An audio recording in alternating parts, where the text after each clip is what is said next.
is me, Connor, back here with another video, and today I'm going to show you what the best non-engine is for the Genesys NAWCQ. This is kind of like the other video. This is mainly aimed for people that are kind of newer to Genesys. I'll give a smaller, brief explanation on each card and why I think it belongs in that tier. And who knows? I mean, if you're actively playing Genesys, you might also believe and have your own opinion. So if you have another opinion than I do, just drop it down below in the comments. I would love to see it. And who knows? Maybe you might change my mind. But if you just want to skip to the end, I completely understand. And you just want to see where I ranked everything. But I'm going to give a brief description on everything. So let's start off with Shifter. Obviously, this card is the card of Genesys. This guy is the boogeyman. That's the best card in the format. He gatekeeps a lot of decks. I don't think I really need to talk about it. He makes a lot of weaker decks actually viable. But yeah, he's definitely S tier. They're Fua. I think Fua right now is S tier. It's a little worse than Shifter, but I think Fua is the craziest card in Genesys right now.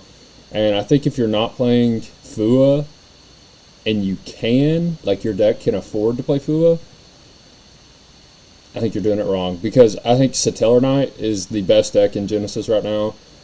No joke. That deck is so strong. And it actually has 0 ways to play under Fua. They're going to give you infinite draws. I think they have to give you, they have to give you at least, bare minimum, 3 draws to end on 1 interruption. So, I don't know. I'm just saying I think Fua is crazy. Maybe I'm wrong, but I think that card's insane. Nib. I think Nib is also, it's not S, but it's very high A. I think this card's really good. With a lot of people doing the FTKs and Tellers right now, these 2 cards, Nib automatically stops the FTK, which is amazing. Fua gives you the opportunity to draw into Nib, obviously, or other cards such as DD Crow, Cough Cough, to stop the FTK.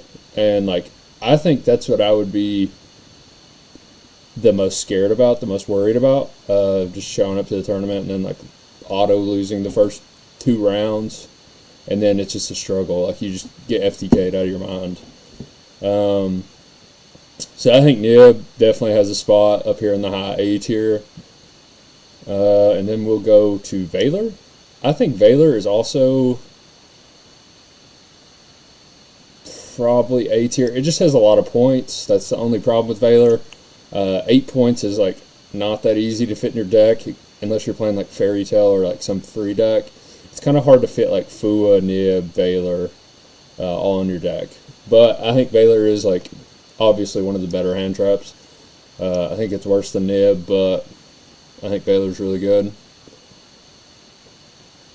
Mourner, I kind of like Mourner better than Valor, just because it's 5 points. You get to save 3 points on each copy, and but kind of like I said, if your deck can afford to play Valor and you don't have a problem with that, I think Valor is by far the better card. But in Genesys, most decks you can't afford to really do that. Ghost Ogre, I think it's probably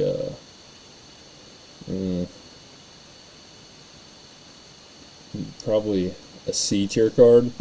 I just don't think it's very good, honestly.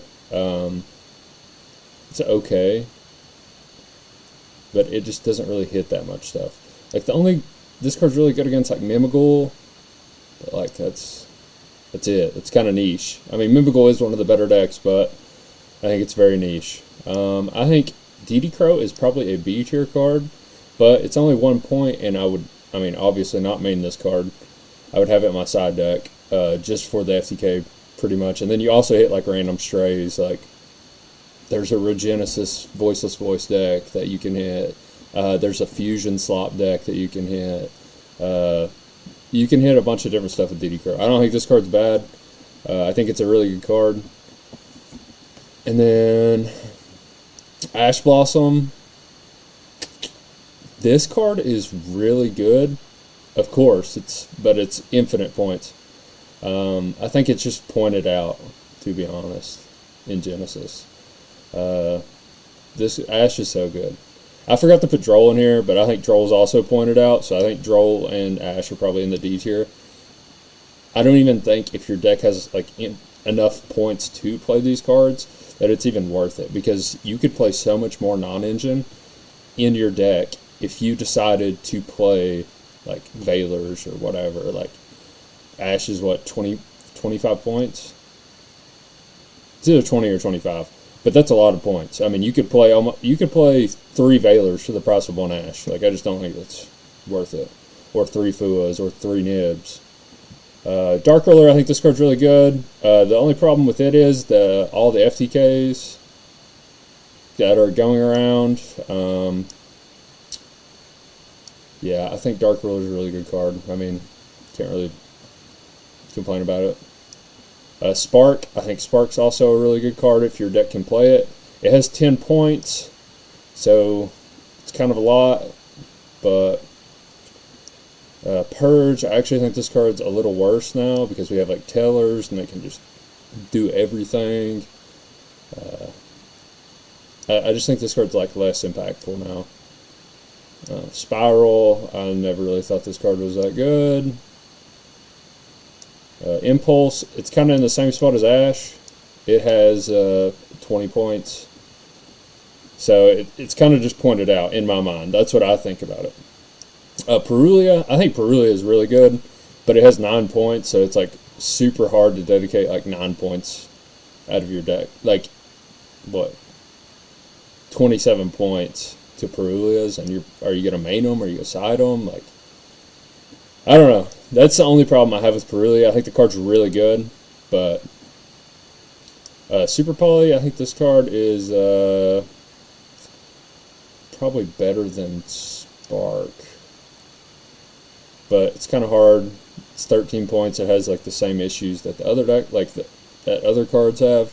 It's just really hard to like fit non-engine in your deck, to be honest. Chalice, I think this card's insane. Even though it's a board breaker, I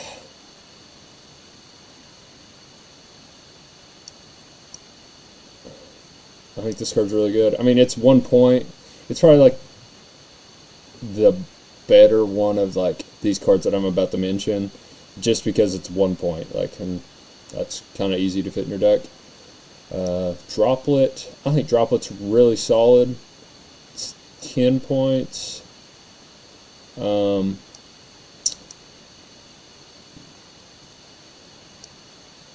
Yeah, maybe right here. Honestly, Chalice could be up here. I think it's probably better than Mourner and Veiler. I don't know, Veiler's pretty good. It's just 8 points. It's so like it's hard to mix these cards, like compare them, breakers and hand traps. But I think, yeah, this is probably right. Crown, I think this card's just worse than Droplet and Chalice, to be honest. I think it's better than Purge, though. Kaiju Slumber, I think this card's really solid. I think it's a solid card. I mean, it's free. Everybody's playing Kaijus. You might as well have Kaiju Slumber in your side deck. Final Bringer, this card's like, ooh. It's good, but I mean, it's just not as good as it. It's a really good free non-engine card. Let's put it that way. And then the last card, I despise this card. I think this card is awful. It's the like Pear Bear or whatever. I just don't think this card's very good, to be honest. Whenever I'm drawing, like, I want my non-engine to guaranteed do something. Like, I don't want to try to gain 2,000 life points. Like, whenever I activate a card and it says pop a card, I want it to pop a card. I don't want them to show me their pair bears, whatever, in their deck or in their hand, and then like we both gain 2K. You know, I just want the card to always be able to do something. So like that's why I rate this card so low. Is just because I'm not taking the gamble. I would rather know that for a fact my card is going to do what it's supposed to do. But yep, this is what I think about the non-engine choices right now in Genesis. I think all the cards are good. I think you have to play either like FUA or something to stop the FDK, for sure. I think you just have to. I think FUA is almost like mandatory in this format.